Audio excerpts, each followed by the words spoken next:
దేవుని నామానికి వందనాలు. మీ అందరికీ కూడా దేవుని నామమున శుభములను తెలియజేస్తున్నా. మీ అందరికీ కూడా శుభము కలుగును గాక.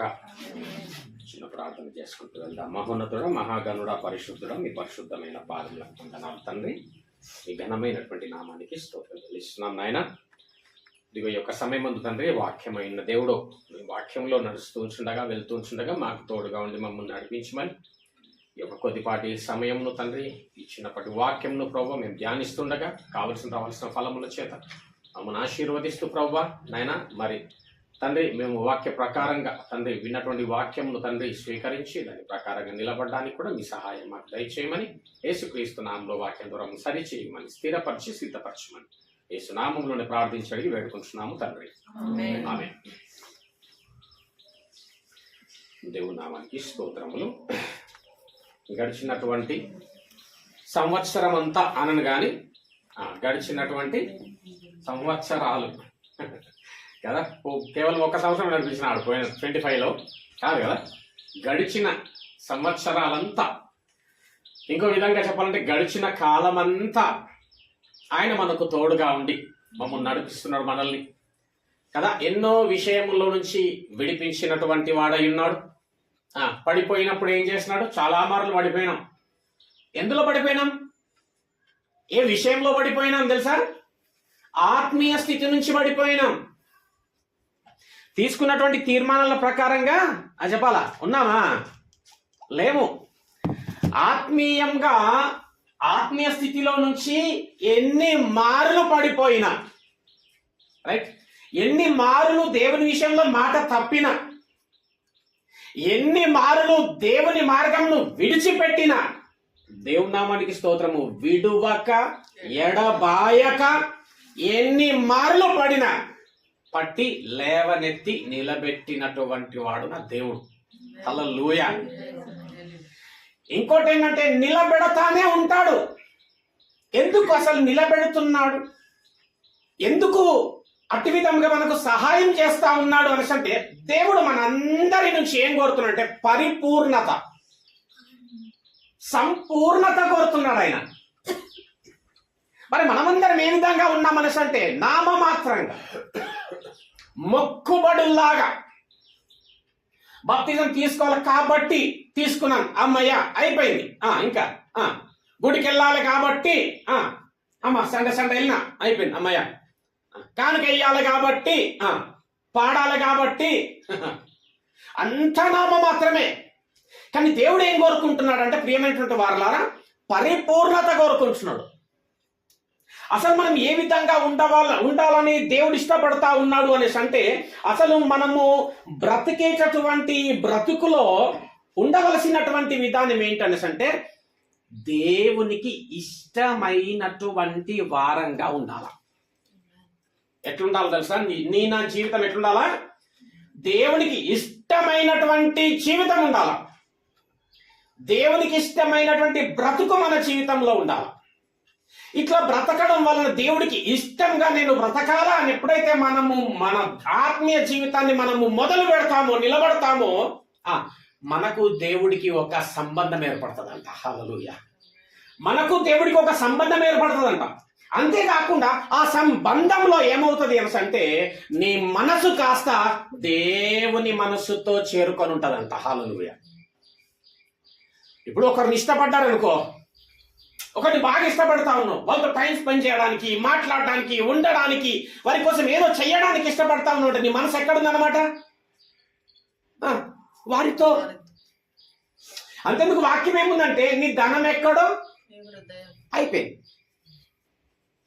అంటే దేనైతే ఇష్టపడతామో దాని అందు మన మనస్సు ఉంటది. దేవుడు ఏం కోరుకున్నాడు మరి? బలియు అర్పణయు నేను కోరువాడను కాదు గాని విరిగిన మనస్సు నాకు ఇష్టమైన బలి. ఎక్కడుంది మనస్సు? దేని అందుంది మనస్సు అని చూస్తే, లోకమందు,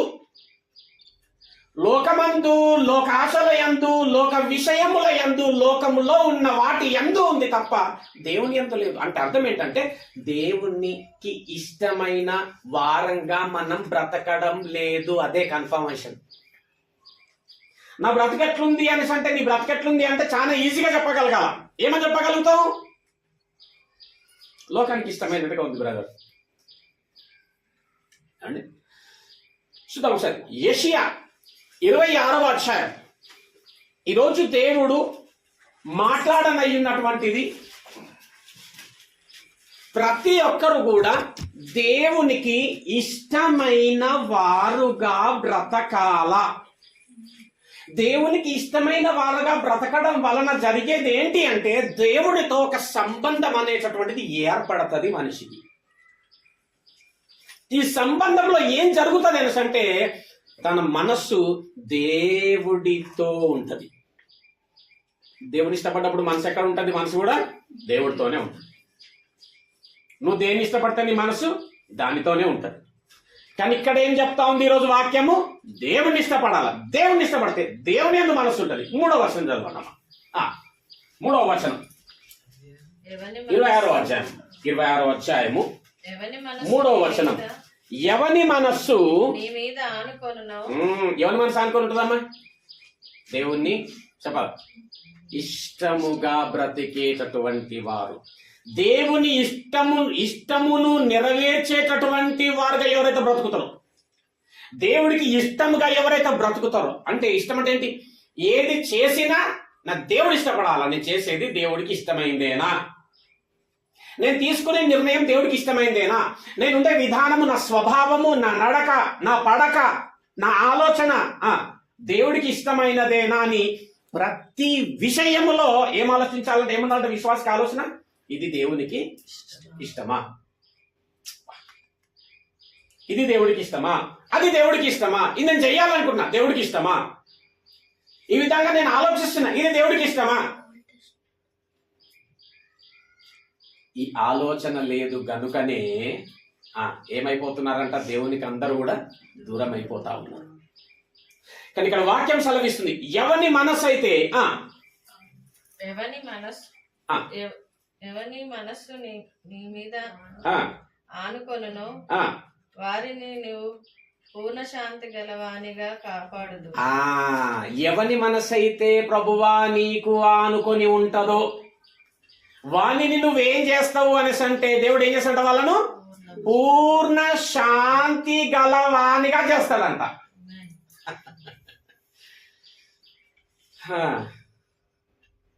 శాంతి ఎందుకు లేదు తెలుసా? నెమ్మది ఎందుకు ఉంటలేదు తెలుసా? మనుషులకి ఎందుకు ఉంటలేదు తెలుసా నెమ్మది? నేను దేవునికి ఇష్టమైనట్టు బ్రతకాలనుకోవట్లే. చెప్పాలా? అర్థమైపో అది. నేను నాకు ఇష్టమైనట్టు బ్రతకాలనుకుంటున్నా. నేను నా భార్యకి ఇష్టమైనట్టు బ్రతకాలనుకుంటున్నా. నేను నా భర్తకి ఇష్టమైనట్టు బ్రతక. నేను నా పిల్లలు తల్లిదండ్రులకి ఇష్టమైనట్టుగా, లేదంటే తోటి వాడికి ఇష్టమైనటువంటిదిగా, లేకుంటే స్నేహితుడికి ఇష్టం, ఇరుగు పొరుగు వారికి ఇష్టమైనటువంటి విధముగా బ్రతకాలనుకుంటున్నాం. కాబట్టి దాని కొరకో లేదా నా కొరకో నాపైన నేను నాకు ఇష్టంగా బ్రతకాలని ప్రయాసపడుతున్నా. కాబట్టి ఆ ప్రయాసం అంతా వ్యర్థమైపోయి అది ఒక ఉచ్చులాగా మారిపోతుందంట మనకి. అర్థమైందో లేదు ఇక్కడ దాకా? అమ్మా, దేవునికి ఇష్టంగా బ్రతకవలసినటువంటి మనము అమలు చెప్పాల. దేవునికి ఇష్టంగా బతుకుతే ఏమవుతామా? దేవునికి ఇష్టంగా బతుకుతే ఏమవుతుంది? ఆయనతో ఒక సంబంధం ఏర్పడుతుంది మనకి, ఆయనకి. తర్వాత ఏమవుతుంది? ఆ సంబంధంలో మన మనసు ఏమైపోతుందంట? ఆయనకు ఆనుకొని ఉంటది, ఆయన యందు ఉంటది మన మనసు. ఎవరి మనసు అయితే దేవునికి ఆనుకొని ఉంటుందో వాణ్ణి పూర్ణ శాంతి గలవానిగా కాపాడుతా ఉంటాడు. పూర్ణ శాంతి గలవానిగా కాపాడుదువు. అతడు నీ యందు విశ్వాసముంచి ఉన్నాడు. ఇప్పుడు ఎందుకు సమాధానం లేదు, ఎందుకు మనశ్శాంతి లేదు, ఎందుకు శాంతి పొందలేకపోతున్నారు, శాంతిలో ఉండలేకపోతున్నారు అంటే ప్రతి మనుషుడు కూడా నాకు ఇష్టమైనట్టుగా, నా కుటుంబానికి ఇష్టమైనట్టుగా బ్రతకాలనుకొని వారి కోసము, తన కోసము తాను ఎట్లా శ్రమ పడుతున్నట్టు, ఇంకా అది కూడా ఎట్లా శ్రమ పడుతుందంట? రాత్రి పగలు కష్టపడుతున్నారంట. ఇది అట్లా పెట్టి ఒకసారి 120 కీర్తన ఒక్కసారి 127వ కీర్తనలో ఏముంది అనేసి అంటే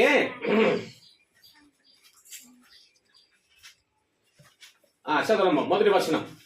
యెహోవా ఇల్లు కట్టించని ఎడల దాని కట్టువారు ప్రయాసము వ్యర్థమే. యెహోవా పట్టణమును అది యెహోవా గనక పట్టణాన్ని కాపాడని ఎడల దాని కావలి కాయువారు మేలుకొని ఉండుట కూడా వ్యర్థమే. అంటే ఎప్పుడైతే నా కొరకు నేను బ్రతకాలని అనుకుంటున్నామో, నా కుటుంబం కొరకే నేను బ్రతకాలని అనుకొని నేను ఎప్పుడైతే ప్రయాస పడుతానో బిడ్డ, ఆ ప్రయాసం అంతా కూడా వ్యర్థమైపోతుందంట. అదంతా ఒక ఉచ్చులాగా మన చుట్టూ బిగించుకొని ఉంటదంట. అందుకే ఏముంటదమ్మా, ఎప్పుడు ఏం ఆలోచన ఉంటదమ్మా? ఇదేనా? ఇదే వస్తుందా? ఎట్లా భయం. ఇది ఎట్లా చెయ్యాలా? అయ్యో ఇది ఇట్లుండిపోయింది, అది తీసేయలేకపోతున్నా, ఇది చెయ్యలేకపోతున్నా, ఇది ఇక్కడికి తేలేకపోతున్నా, ఇది నేను నెరవేర్చలేకపోతున్నా, ఏం చేయాలా? ఎందుకు అనేసి అంటే ఒకే ఒక కారణము, దేవుడికి ఇష్టంగా బ్రతకడం లేదు కనుక. ఆలోచిస్తే ఎవరి గురించి అయితే ఇష్టపడతామో ఎంత కష్టమైనా చేస్తూ ఉంటాం కదా, ప్రయాస పడతా ఉంటాం. ఆ ప్రయాసం అంతా కూడా ఏమవుతుందంట? వ్యర్థమవుతుందంట. నువ్వు దేవుడిని ఇష్టపడ్డప్పుడు మరి ఏం చేస్తా ఉంటావు? దేవుడి కొరకు ప్రయాస పడతావు. దేవుడిని ఇష్టపడేటటువంటి వారు దేవుడి కొరకు ప్రయాస పడతారంట.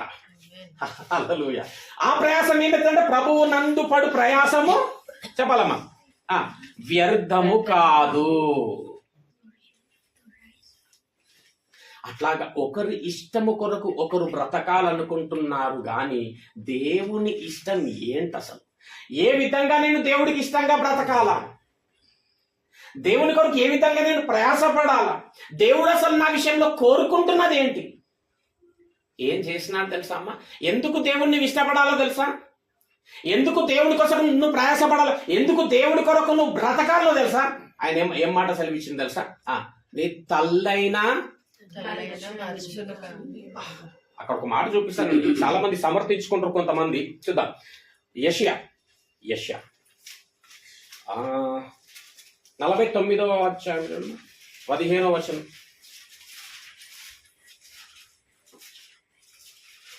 ఎందుకు ఆయన ప్రేమించాలో తెలుసా? ఎందుకు ఆయన ప్రేమించాలో తెలుసా? నీకు బ్రతుకునిచ్చిన వాడు, చెప్పాలమ్మా, నీకు బ్రతుకునిచ్చిన వాడు ఆయన. నిన్ను పుట్టించిన వాడు ఆయన. 44 యేషయాలో చెప్తా, నీకు సహాయం చేసిన వాడు ఆయన. నీకు సమస్తము కలుగజేస్తున్నవాడు ఆయన. జీవమును ఇచ్చేటటువంటి వాడు, ఇస్తున్నటువంటి వాడు ఆయన. ఏమంటే కని వదిలిపెట్టలే, కని భూమి మీద విడిచిపెట్టి మనిషిని వదిలిపెట్టలే. ఆ మనిషి నాశనం మగ్గుతుంటే చూసి ఏం చేస్తాడ? పరమును విడిచి ఈ భూమి మీదకి వచ్చి మహాభయంకరమైన శ్రమలను ఎదుర్కొని దేవుని చిత్తాన్ని నెరవేర్చడానికి కొరకై ఆయన ఈ భూమి మీదకి వచ్చి మనలందరినీ కూడా విమోచించి విడుదల చేసి విడిపించిన వాడు గనుక నీవు ఎవరిని ఇష్టపడే దానవుగా ఉండాలంటే దేవుని ఇష్టపడే దానవుగా ఉండాలి. ఎందుకు అనేసి అంటే ఆయన నిన్ను ప్రేమిస్తున్నాడు. ఎంత ప్రేమించినాడు? ప్రాణం పెట్టేంతగా ప్రేమిస్తున్నాడు. నిజంగా ఒకసారి ఆలోచన చేసిన, ప్రాణం పెట్టేంతగా ప్రేమించేటోళ్ళు ఎవరున్నారండి? కనబడట్లే. అందుకే అక్కడ ఏం చెప్తారు తెలుసా? చదువమ్మా, చదువు. స్త్రీ తన గర్భంలో పుట్టిన బిడ్డను కరుణింపకుండా తన చంటి పిల్లను మరచునా దగ్గర ఏముంది? Question mark. స్త్రీ తన గర్భమున పుట్టిన బిడ్డను కరుణింపకనాలే. ఏముందడా? కరుణింపక. ఏమండి, అట్లాంటి తల్లిదండ్రులు ఉన్నారు చాలా మంది. అందరూ కాదు గాని చాలా మంది ఉన్నారు. 3 కొడుకులు ఉంటేనంట ఒకరి మీద ఒకలా ఉంటదంట, ఇంకొకరి మీద ఇంకొకలా ఉంటదంట. పక్షపాతముతో కూడినటువంటి ప్రేమ. ఇంకా ఎక్కువ అంటే ఏంది? ఆ బిడ్డను మర్చిపోతుందంట కూడా తల్లి. ఏం చెప్తారు అనేసి అంటే మామూలుగా అంటే మర్చిపోవడం అంటే బ్రదర్ పండుకున్నప్పుడు నిద్ర ఉంటుంది కదా ఆ మరపు బ్రదర్, ఆ మరపు. అయితే అక్కడ ఏముంటుండే, తన బిడ్డను మరచంటారు. కానీ ఏం మరచినా కరుణింపక, కనికరము లేకుండా. ఎన్ని వార్తలు చూస్తలేమండి. ముండ్ల పొదల్లో పడేసినటువంటి పిల్లలు ఎంతమంది లేరండి, అమ్మేసుకుంటున్నటువంటి తల్లిదండ్రులు ఎంతమంది లేరండి, మోరిలో పడేసినటువంటి వారు పుట్టిన వెంటనే భయంకరమైనటువంటి సంబంధాలు పెట్టుకొని చంపుతున్నటువంటి తల్లులు ఎంతమంది లేరండి. అదిగో వారిని బట్టి రాస్తున్నాడు దేవుడు, నీ తల్లి కరుణింపక మరచినేమో గాని. చదవమా, మరచునా క్వశ్చన్ మార్క్ ఇచ్చి ఆన్సర్ ఆయన చెప్తున్నాడు మళ్ళా. వారైనా మరచుదురు అతి బిడ్డ, వారైనా మరచుదురేమో గాని నేను మరువను, నేను నిన్ను మరువను. 46వ అధ్యాయం 4వ వచనం అక్కడనే నేను నిన్ను అమ్మా ఇప్పుడు ఎందుకు చెప్తున్నా ఇదంతా అంటే, దేవుణ్ణి ఎందుకు ఇష్టపడాలా, దేవునికి ఇష్టంగా ఎందుకు బ్రతకాలనేటటువంటి దానికి నేను సమాధానంగా చెప్తా ఉన్నా. ఈ రోజు నుంచి నువ్వు నేను ఎట్లుండాలంట అంటాం గాని చెప్పాలి. అమల్లోనికి అమల్లోనికి ఇదేము అనడం చాలా ఈజీయే, కానీ చేయడము చాలా కష్టమంట. నిజంగా విశ్వాసి అనేటటువంటి వారు ఎట్లుండాలంటే బిడ్డ, ఈరోజు వాక్యం మాట్లాడుతున్నటువంటిది ఏంటంటే, కేవలం దేవునికి ఇష్టమైన వారంగా బతకాల. మనకున్న సమస్తము చేత, బలము చేత, మన బలగము చేత, మన ప్రాణంతో సహితము ఎట్లుండాలంట, దేవుని కొరకే, దేవునికి ఇష్టంగానే ఉపయోగపడుతుండాలంట కదా. ఒకసారి చదివినాం కదా, బ్రతుకుచున్నవాడు దేవుని కొరకే బ్రతుకుచున్నాడు, చనిపోయినవాడు దేవుని కొరకే చనిపోతున్నాడు. నిన్ను నీ తల్లైనా మరచునేమో కానీ నేను నిన్ను మరువను. అంతేకాదు, నీ తల్లి నిన్ను 3 ఏళ్ళు ఎత్తుకుంటాదేమో కానీ నేను నిన్ను చదువు. వారైనా మర్చుదురు గాని నేను నిన్ను మరువను. వారైనా మర్చుదురేమో కానీ నేను నిన్ను మరువను. చూడు, 40 నా అరచేతి మీదనే నిన్ను నేను చెక్కి ఉన్నాను. 46 4వ వచనం. 46 4వ వచనం. ముదిమి వచ్చు వరకు నిన్ను ఎత్తుకొనువాడును నేనే. నిన్ను ఎత్తుకొనువాడు. అమ్మ ఈరోజు వాగ్దానం ఇది. ఈరోజు వాగ్దానం, నీ తల్లైనా మరుస్తుందేమో, నువ్వు నమ్ముకున్న వారు నిన్ను మరుస్తుండొచ్చు, నువ్వు ఆధారపడ్డటువంటి వారు నిన్ను విడుస్తుండొచ్చు. ఇలాంటివి ఇక ముందు మన జీవిత కాలంలో అనేకములు జరగబోతున్నవి. ఎలాంటివి? నమ్మిన వారు సహితము మరచుట, నమ్మిన వారు సహితము విడుచుట. ఇవి మన జీవితంలో ఎదురవ్వబోయేటటువంటివి కనుక దేవుడిచ్చిన వాగ్దానం ఏంటంటే, ఎవరు నిన్ను మరచినా నేను నిన్ను మరవను.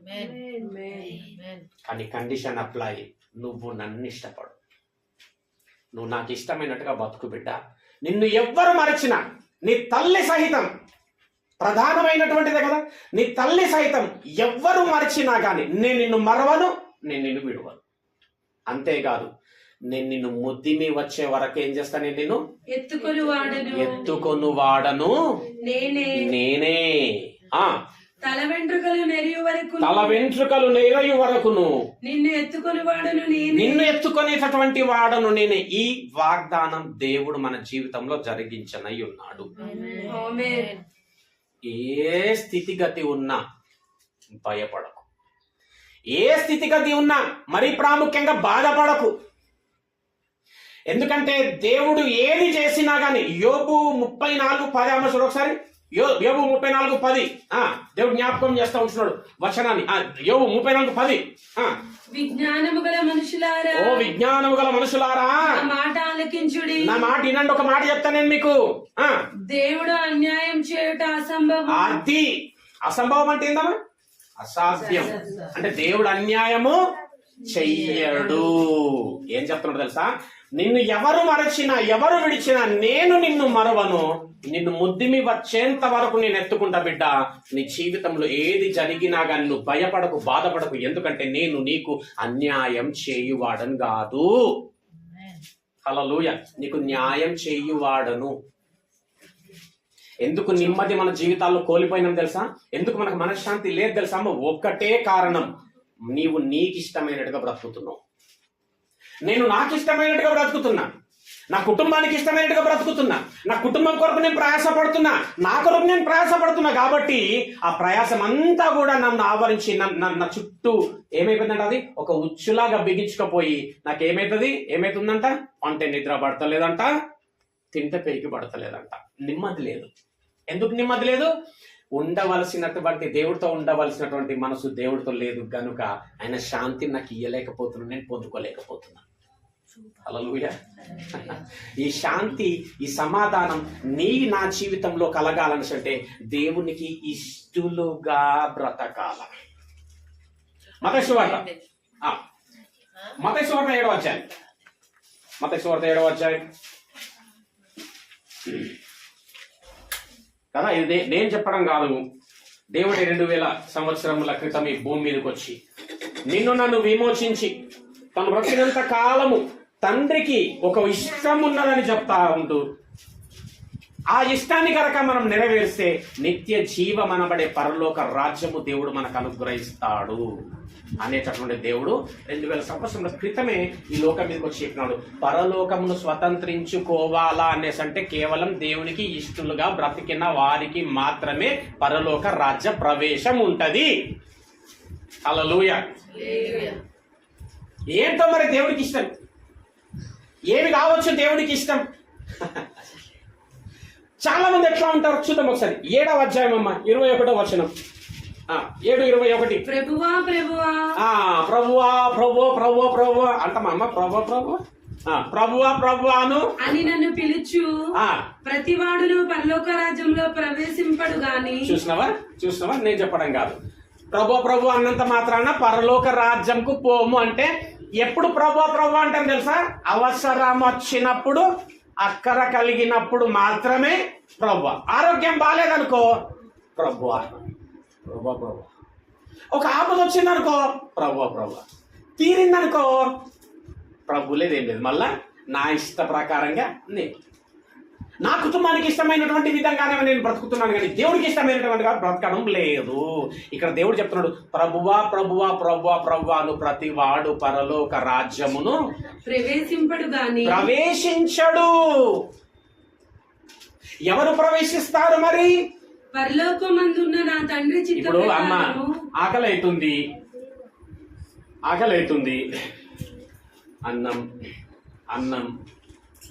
అన్నం తీరుతుందా? ఆకలి అయితే కూర్చోండి, అన్నం అంటే తీరుతుంది ఆకలి. దాహం అయితే దాహం, నీళ్లు అని కూడా జపం చేస్తే తీరుతుందా అమ్మ? దాహం తీరుతుందా? అదే ఇక్కడ చెప్తున్న వాక్యం. మీరు కేవలం కూర్చున్న చోట ఏదో ఆపద అక్కర అవసరం రాగానే ప్రభు అంటే పరలోక రాజ్యం చేరరు. పరలోక రాజ్యం చేరాలంటే ఏం చేయాలా? చదువు. పరలోకమందున్న నా తండ్రి చిత్త ప్రకారము చేయువాడే ప్రవేశించును. అది ఈరోజు హెచ్చరిక ఏంటి అనేసి అంటే దేవుడు తెలియజేస్తుంటున్న మాట ఏంటంటే, నా తండ్రి చిత్తం అంటే ఏంది? ఇష్టం. నా తండ్రి ఇష్ట ప్రకారం ఎవరైతే చేస్తారో వారు మాత్రమే పరలోక రాజ్యానికి ప్రవేశిస్తారు. మరి మనం ప్రవేశిస్తామంటారా? ఇప్పుడు దాకేమో కానీ ఇప్పుడు దేవుడిచ్చిన ఈ వాక్య ప్రసంగం ద్వారా మనం ప్రవేశింపనై ఉన్న వారమే. ఈ వాక్యం మనతో మాట్లాడుతున్నాడు దేవుడు. ఈ వాక్యపు హెచ్చరికను మనకి ఇస్తున్నాడు అనేసి దేవుని ఉద్దేశ ప్రకారంగా మనము పరలోక రాజ్యంలో చేరాలా అన్నది దేవుని చిత్తం. మరి ఆయన చిత్తం అట్లా నెరవేర్చబడాలంటే నీ బ్రతుకు జీవితం ఎట్లుండాలంట? దేవునికి ఇష్టమైనటువంటి వారుగా బతకాల. ఇక్కడ కథ రాసింది ఏమంటే, ఇష్టాలు లేవు అక్కడ. దేవుడికి ఇష్టం ఒక్కటే, చిత్తాల ప్రకారం లేదాడా? చిత్తం, దేవుని చిత్తం నెరవేర్చాల అమ్మా, అంతేనా? దేవుని చిత్తం నెరవేర్చాల. ఏంటి మరి దేవుని చిత్తం? అక్కడ చూసుకో. ఇంతకసలు దేవునికి ఇష్టమైంది ఏంటి, ఆయన కావాల్సింది ఏంటి, ఆయన చిత్తం ఏంటి అని చూస్తే చిత్తాలు కాదు, ఏంటి అనేసి అంటే నేను పరిశుద్ధుడను మీరును పరిశుద్ధులై ఉండండి. మొత్తానికి ఆయన ఉద్దేశం ఏంటి అంటే, ఆయన చిత్తం ఏంటి అనేసి అంటే ఒకటే ఇష్టం ఉంది. ఆయన ఏమి ఇష్టమమ్మా? ఒక ఇష్టం ఉంది ఆయనకు, ఒక చిత్తం ఉంది. మన పైన ఒక చిత్తం ఉంది, ప్రతి మనిషి పైన ఒక చిత్తం ఉంది దేవుడికి. ఒకటే చిత్తం, ఏ ఆత్మ నశించొద్దు. అది ఇప్పుడు దేవుడి ఇష్టం ఏంది? ఏ ఆత్మ నశించుట ఆయన ఇచ్చయింపలేదు. అంటే ఇప్పుడు నేను చేసేటటువంటి తీసుకునేటటువంటి తీర్మానం ఎందుకు దేవునికి ఇష్టంగా ఉండాలా అంటే, దేవునికి ఇష్టంగా ఉన్నప్పుడు దేవుడితో మన మనసు ఆనుకొని ఉంటది, మనం పూర్ణ శాంతి గల వాళ్ళంగా అవుతాము. ఎప్పుడైతే నువ్వు బాప్తిస్మము తీసుకుంటావో, బాప్తిస్మము తీసుకున్నటువంటి నీవు చేయవలసినటువంటిది ఏంటి అనేసంటే ఆత్మల కొరకై భారం కలిగి ఉండాలి. హల్లెలూయా. ఏమ్మా, నువ్వు ఆత్మల కొరకు భారం కలిగి ఉండాలి. నువ్వు ఎప్పుడైతే నీవు పరిశుద్ధుడవు అవుతావో, ఎప్పుడైతే నువ్వు బాప్తిజం తీసుకొని నువ్వు పరిశుద్ధతలో చేర్చబడతావో, ఎప్పుడైతే నీ విధి విధానాన్ని, నీ స్వభావాన్ని అట్టి విధంగా నువ్వు మార్చుకుంటావో, నీవు దేవుని రాజ్య వారసుడుగా అవుతావు. నిన్ను బట్టి నీ కుటుంబము, నీ సంఘము, ఈ సమాజము అసలు వచ్చింది ఎందుకంటే దేవుని రాజ్యాన్ని విస్తరింప చేయడానికి. దేవునికి స్తోత్రం. హల్లెలూయా. ఏంటి దేవుని ఇష్టము, ఉద్దేశము అనేసి అంటే చూద్దాం. ఒక్కొక్కసారి హోషేయాకి వెళ్దామమ్మా. హోషేయాకి వెళ్ళి కొన్ని మాటలు చూసుకుందామమ్మా. హోషేయ 9వ అధ్యాయం, హోషేయ 9వ అధ్యాయం, 2వ అధ్యాయం 9వ వచనం చదవండి ఒక్కసారి. 19వ వచనం. నీవు నిత్యము నాకుండునట్లుగా.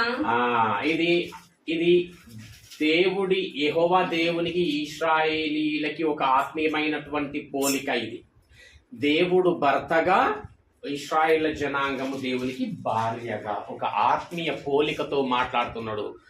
ఇది రాసుకోండి, ఇట్లాగే ఉండాల. ఏందమ్మా నంబర్ 1? నీవు నిత్యము నాకుండునట్లుగా. నంబర్ 1 నీవు నాకు. ఏం రాసుకుంటారు తెలుసా? దేవుని ఇష్టం ఏంటంటే నీవు నాకు. నీవు ఎవరికి ఉండాలి?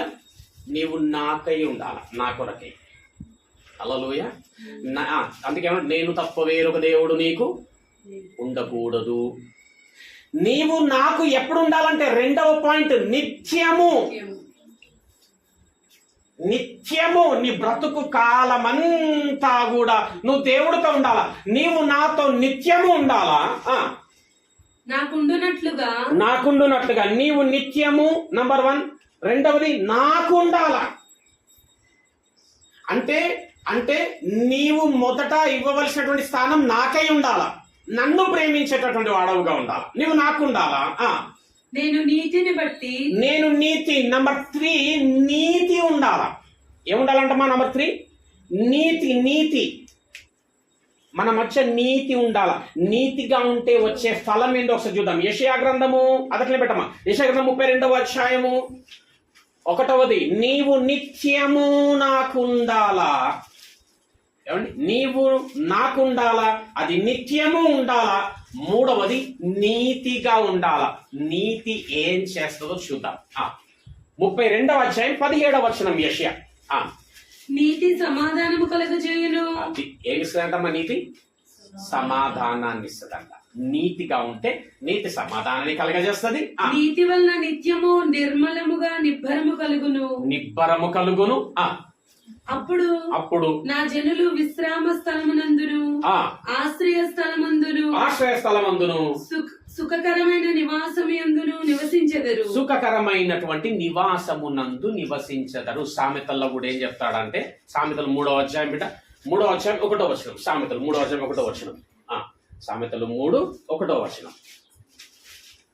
సామెతలు 3వ అధ్యాయం 1వ వచనం.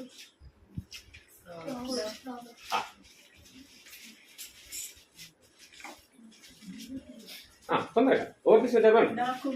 నా కుమారుడా నా ఉపదేశమును. అమ్మ ఇది కూడా చాలా బాగా జ్ఞాపకం పెట్టుకోవాలి. నంబర్ 1, ఈ రోజు చెప్తున్నటువంటి మాట, దేవుడికి ఇష్టమైనటువంటి వారంగా బ్రతకాల, దేవునికి ఇష్టమైనటువంటి వారంగా బ్రతకాల, దేవునికి ఇష్టమేదో తెలుసుకోవాలనేసి అంటే దేవుని మనస్సును తెలుసుకోవాలి. మనం దేవుడితో మనం ఆనుకొని ఉండాలి.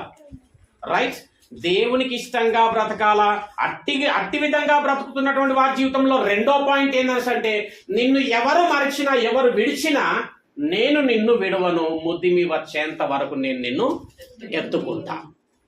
రైట్, మూడవది ఏంటి అనేసి అంటే నీతిగా ఉండాలా. ఇదిగో 3వ పాయింట్లో ఇదొకటి చదవమా. నా కుమారుడా నా ఉపదేశమును మరొక నీకేం చెప్పబడుతుందో, నా ఆజ్ఞలను హృదయపూర్వకంగా గైకొనాలి. నోటి మాట పరంగా గైకొనవద్దు, హృదయపూర్వకంగా గైకొనము. అప్పుడేమవుతుంది? అది దీర్ఘాయువు, ఆశీర్వాదం బిడ్డ, దేవుని ఆశీర్వాదం. అది దీర్ఘాయుష్యును కలగజేసేది. దీర్ఘాయుష్యుకు మూలమోరమ్మ దేవుడు. అవి దీర్ఘాయువును, సుఖ జీవితముతో గడుపు సంవత్సరములను, శాంతిని మీకు కలగజేస్తాయి. దేవుడి కృప మనందరికి దయచేయను గాక. ఏంటది? దీర్ఘాయువు, సుఖ జీవితముతో గడుపు సంవత్సరములు. ఈ దినం నుంచి నీకు ఎలాంటి సంవత్సరాలు ఉంటాయంట బ్రదర్? కేసులన్నీ కొట్టేయబడి. సుఖ జీవితముతో గడుపు సంవత్సరములు, శాంతి. ఎందుకు శాంతి కలుగుతుంది తెలుసా? ఈరోజు అమ్మ విత్తబడినటువంటి వాక్యం అంట వ్యర్థం కాదంట. ఎక్కడి నుంచి వస్తుంది శాంతి అంటే, ఇప్పుడు చెప్పిన ఈ వాక్య ప్రకారంగా దేవుడు నన్ను నడిపించిన ఇన్నాడు. ఏంటో తెలుసా? దేవునికి ఇష్టమైన వారంగా బ్రతకడానికి. దేవునికి ఇష్టమైన వరంగా బ్రతికినప్పుడు దేవునితో మన మనసు ఆనుకొని ఉంటుంది. ఆయన మన మనస్సును ఏం చేస్తాం? మన జీవితాలను పూర్ణ శాంతి గలవానిగా చేస్తా. ఇదిగో కాబట్టి నువ్వేం చేయాలంటే, నా ఆజ్ఞను హృదయపూర్వకంగా గైకొనాల, నా ఉపదేశాలను మరవద్దు. అప్పుడు నేను నీకు దీర్ఘాయువు, సుఖ జీవితంతో గడుపు సంవత్సరంలో శాంతిని మీకు కలుగజేస్తా. ఇంకమ్మా తీర్పు తీర్చుట వలనను. హలో, ఇదే జరుగుతుంది, ఇవే జరుగుతాయి. ఏంటవి? సుఖ జీవితముతో గడుపు సంవత్సరాలు.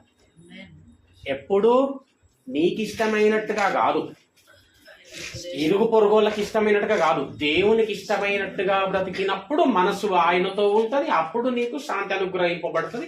దానితో ఇక నువ్వు చెయ్యవలసినటువంటి పని ఏంటి అనేసి అంటే, ఉపదేశములను మరవకుండా ఆజ్ఞలను హృదయపూర్వకంగా గైకుంటూ వెళ్ళినప్పుడు ఈ కృప అనుగ్రహింపబడుతుంది. నెక్స్ట్ అమ్మ కంటిన్యూ. తీర్పు తీర్చుట వలనను. ఏంటి? లేదు, సామెత. దయను సత్యమును ఎన్నడూ విడిచిపోదు. ఏముండాలంటే మనలో కూడా దయ. నీ రక్త సంబంధి కనబడినప్పుడు ముఖము తప్పింపకుండుటయు. ఎవరు రక్త సంబంధికులు చెప్పిన? ఎవరమ్మా? ఎవరు రక్త సంబంధికులు? ఎవరు మన రక్త సంబంధికులు? దేవుడి రక్తము ద్వారా కొనబడిన ప్రతి ఒక్క మనిషి మనకు రక్త సంబంధి. హల్లెలూయా. వారికి ముఖం తప్పింపకుండా ఉండాలి. ఆకలి కొన్న వానికి ఏం చేయాలంట? ఆహారం పెట్టాలంట. హల్లెలూయా. మనకు ఒక అమ్మని కలిసి ఏమంటే, రాలేరు మీరు ప్రేయర్కి అంటే, నాయన నా ఆరోగ్యం ఇది ఉండే, నేను ఇట్లా సిక్ అయినా, ఇక మొన్న వచ్చినా, నా పరిస్థితి ఇది నాయన అంటే, నేను అన్న సరే అమ్మ, ఆంటీ నీకు ఏమున్నా నాకు ఒక ఫోన్ చేయి, నేను తెచ్చిస్తా. ఏమో వరి అట్లా అనక అంటే, నేను నీకు కొడుకులాగా అనుకో, నేనేదో పెద్ద ఏదో కాదు, ఫోన్ చెయ్యి, నీకు ఏది కావాలంటే నాయన అని చెప్పు, నేను నీకు తెచ్చిస్తా, సరేనా? మంచిదని అంతా వాళ్ళకి వచ్చి ఆదరించి ఇంకా వచ్చేసిన తర్వాత కూరగాయలకు పోయిన 2 రోజుల తర్వాత ఎంత కూరగాయలు తీసుకోవాలనిపించింది. బాగా కూరగాయలు తీసుకుపోయి ఇచ్చిన. ఇవ్వగానే ఏడుపు, సంతోషం పట్టలేకపోయింది ఆమె ఆనందాన్ని. హల్లెలూయా, హల్లెలూయా. అప్పటి నుంచి అనుకుని ఏంటంటే, నెలకు 2 లేదా 3 సార్లు కూరగాయలు కొనేసేసి ప్యాకింగ్ చేసి లేని వాళ్ళకి అందరికి డాటా తీస్తున్నాం. ఇప్పుడు ఓరోరు ఇలాంటి పరిస్థితిలో ఉన్నారు, అందరికి కూరగాయలు ఇవ్వాల. దయా, దేవునికి స్తోత్రం, దయా. హల్లెలూయా. రోడ్డు మీద నిలబడ్డాం ఒకసారి బస్ స్టాండ్ దగ్గర. హాస్టల్ పిల్లలు పాపం వెళ్తా ఉన్నారు, బ్యాగులు ఇక్కడ దాకా ఊగుతున్నాయి. ఏంటో తెలుసా, పాపం జిప్ సరిగ్గా లేక పాపం చిన్న చిన్న పిల్లలు కొనేయాలనుకున్నా, బాబు పెద్ద కత్తుంది, రవ్వ చెయ్యాలనుకున్నా, చేయించేవాడవు నీవే. హల్లెలూయా. ఏముండాలంటే బిడ్డ, మనకు దయ ఉండాల. ఈ దయతో కూడినటువంటి కార్యములు ఏం కార్యములు అంటే భక్తి కార్యక్రమాలు అంటారు వాటిని. పేతురులో ఏముంది అనేసి అంటే, నీతిమంతుడే రక్షింపబడుట దుర్లభమైతే, అంటే నీతిమంతుడు కూడా రక్షింపబడతాడా అనేటటువంటిది డౌటు. ఎవరు రక్షింపబడతారు అంటే భక్తుడు. హల్లెలూయా. భక్తి గల జీవితం. కొర్నేలి భక్తుడు, యోబు భక్తుడు. దేవునికి స్తోత్రం. ఈ భక్తి గల జీవితం దయను సత్యమును ఎన్నడూనూ నిన్ను విడిచిపోనీయకుము. చెప్పమ్మా. వాటిని ఏం చేయాలంట? కంఠభూషణముగా. కంఠభూషణం అంటే మెడలో నెక్లెస్. నెక్లెస్ లేకపోతే ఈ నెక్లెస్, వాక్యమైన నెక్లెస్. ఏం నెక్లెస్ కనబడాలా మెడలో? వాక్యమైన నెక్లెస్ కనబడాలా. గోల్డ్ ధర తగ్గిందటనే, ఇక్కడ డిస్కౌంట్ ఇస్తారట, ఏమి అక్కడ తక్కువ ఉన్నదంట. దేవునికి స్తోత్రం. దేవుడు చెప్తున్నాడు, నీ కంఠభూషణంగా వీటిని ధరించుకోవాలా. ఏంది? ఉపదేశము, ఆజ్ఞను, దయను, సత్యమును నిన్ను విడిచిపోనీయకుండా వీటిని కంఠభూషణముగా ధరించుకున్నటువంటి వారై ఉండాల. చూద్దాం. 1 తిమోతి 2వ అధ్యాయం అమ్మ. 1 తిమోతి 2వ అధ్యాయం. 1 తిమోతి 2వ అధ్యాయం. కాబట్టి మొత్తానికి అయితే దేవునికి ఇష్టముగా, అంటే దేవుని ఇష్టం ఏంది అనేసి అంటే, ఇదంతా కూడా సారాంశం అంతా కూడా ఏం చెప్తా ఉంది ఒక మాటలో అనేసి అంటే, ఆత్మల రక్షణ, ఆత్మ రక్షింపబడడం. 1 తిమోతి 2వ అధ్యాయం 4వ వచనం అమ్మ. ఆయన మనుషులందరూ రక్షణ పొంది, ఆయన దేవుని ఉద్దేశం, దేవుని చిత్తం చెప్తున్నా, దేవుని ఇష్టం. ఇప్పుడు మనం తెలుసుకోవాలి దేవుని ఇష్టం ఏంది. ఆయన మనుషులందరూ రక్షణ పొంది, అది నంబర్ 1. ఎవరో రక్షణ పొందాలా? క్రైస్తవులంతా రక్షణ పొందా? మనుషులందరూ రక్షణ పొందాలంటే ఎక్కడికి వెళ్ళి అవుతుంది? ఇప్పుడు ఎట్లా రక్షణ పొందాలా? ఎట్లా రక్షణలోకి రావాలా? రక్షణ సువార్తను మనం అందించేటోళంగా ఉండాలా. ఆ రక్షణ సువార్త అందించేటటువంటి ఆ వాక్యము లాగా మనం ఉండాలా. మొత్తానికి మనల్ని చూస్తే ఏం కనబడాలంటే వాక్యం కనబడాలంట. ఒక విశ్వాసం చూస్తే ఏం కనబడాలా? వాక్యం కనబడాలి. ఏం వాక్యము? దయ, సత్యము, కనికరం, ప్రేమ, ఆదరణ, సహాయం. హల్లెలూయా. అది కానీ ఏమంటే చెబితే మారారంట కానీ చూసి మారతారంట. చెబితే మారే కంటే ఎక్కువగా చూసి మారిపోతాడు. అట్లా ఉండాలరా అనుకుంటాడంట. అంటే ఆ విధమైనటువంటి క్రియ మన లోపల ఉండాలి. అది చెప్తున్నాడు దేవుడు ఈరోజు. చదవమ్మా. ఏముందమ్మ అక్కడ? మనుషులందరూ రక్షణ పొంది, మనుషులందరూ రక్షణ పొందాలి. దేవుని ఉద్దేశం, దేవుని చిత్తం. మనుషులందరూ రక్షణ పొంది సత్యమును గూర్చిన అనుభవ జ్ఞానము పొందవలెనని. అనుభవ జ్ఞానము గలవారై, అనుభవ జ్ఞానము గలవారై. రక్షణ పొందినామా? రక్షణ పొందిన బాప్టిజం తీసుకున్నాం, అయిపోయింది. తర్వాత ఏం చేయమంటుంది వాక్యము? సత్యమును గూర్చిన అనుభవ జ్ఞానం. ఏంటి సత్యం? సత్యమును గూర్చి అనుభవ జ్ఞానం ఉండాలంట. సత్యం అంటే ఏంది? Very good. న్యూ ఇయర్ లో మంచి మార్క్స్ పడ్డాయి ఇది ఒకదానికి.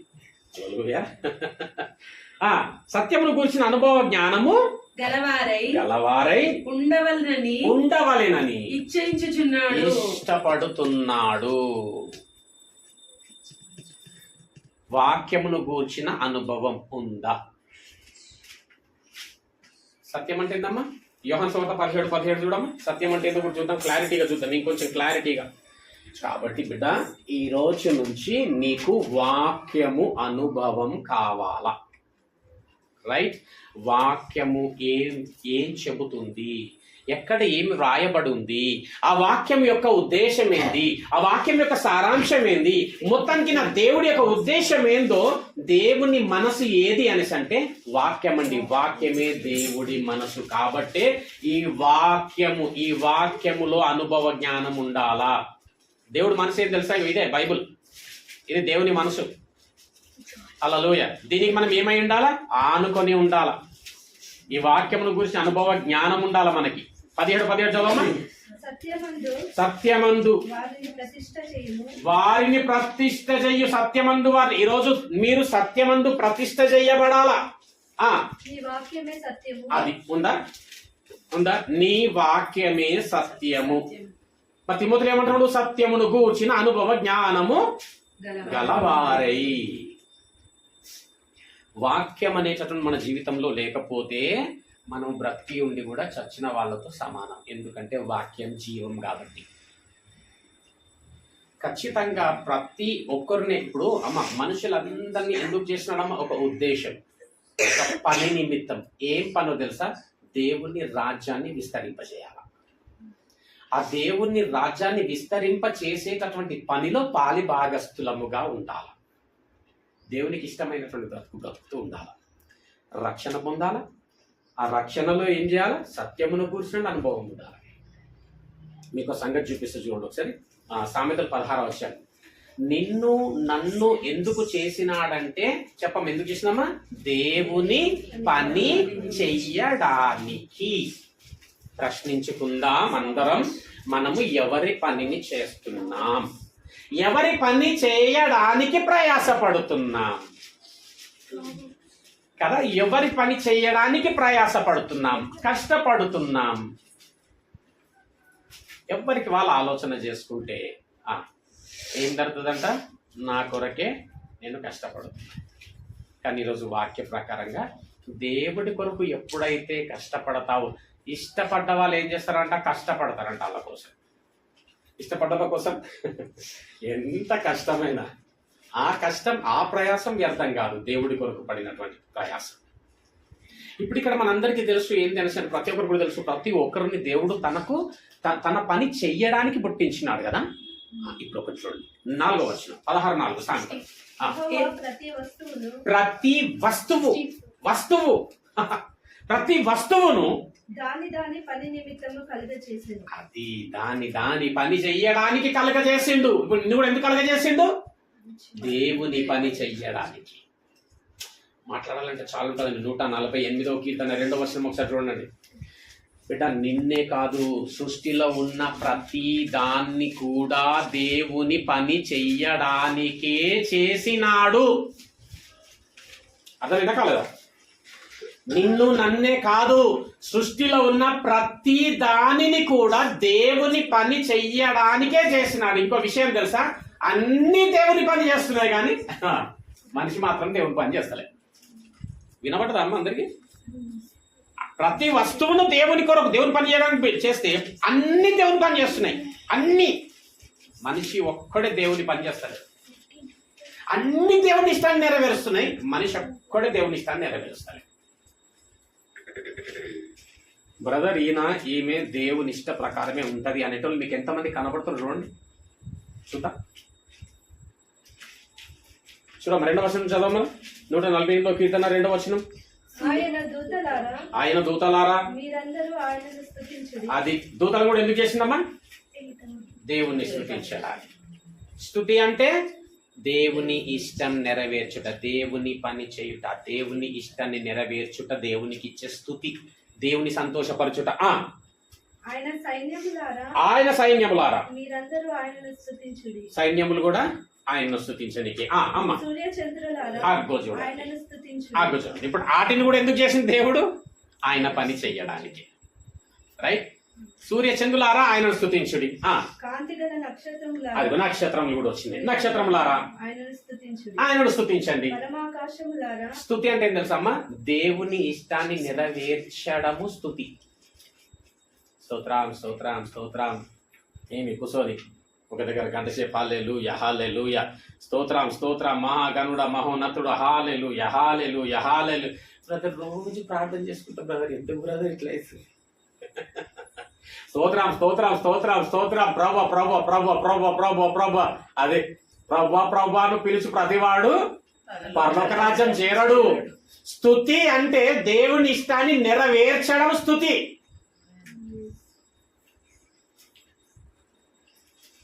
ఏమా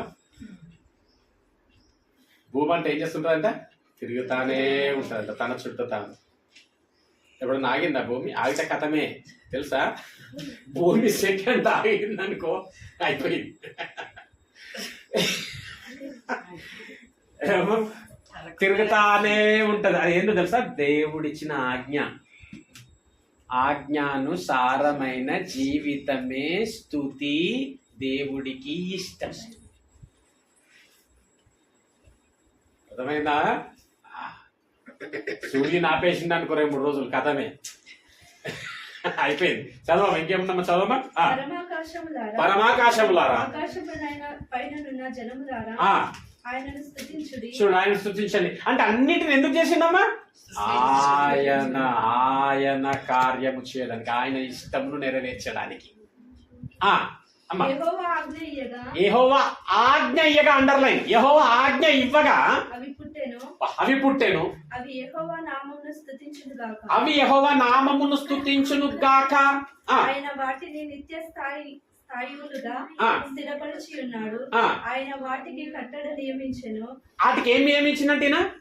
కట్టడ అంటే కట్టడ ఆజ్ఞ. దీవార్ నయ్యోత. కట్టడ అంటే ఆజ్ఞ. మరి నీకు కట్టడం నియమించిందా అమ్మా? నీకు నియమించిందా లేదా కట్టడ? వాటికి కట్టడం నియమించిందా? రైట్. యెహోవా వాటికి కట్టడ ఏటికమ్మా? సూర్య చంద్ర ఆకాశ నక్షత్రములకు గ్రహములకు. ఆయన వాటికి కట్టడ నియమించగా దాన్ని అతిక్రమింపదు. ఏది కూడా సృష్టిలో ఏది కూడా దానిని అంటే ఆయన ఇచ్చిన ఆజ్ఞని అతిక్రమింపదు. ఇప్పుడు మనుషుల దగ్గర అంటారు, ఆయన ఈ మనుషులకు కట్టడ నియమించగా చెప్పాలి. నెక్స్ట్ మనం రాయాలి. ఇప్పుడు అది ఆయన రాసిండు, ఇప్పుడు మనం రాయాల. అందరూ ఆయన కట్టడను అతిక్రమించిరి.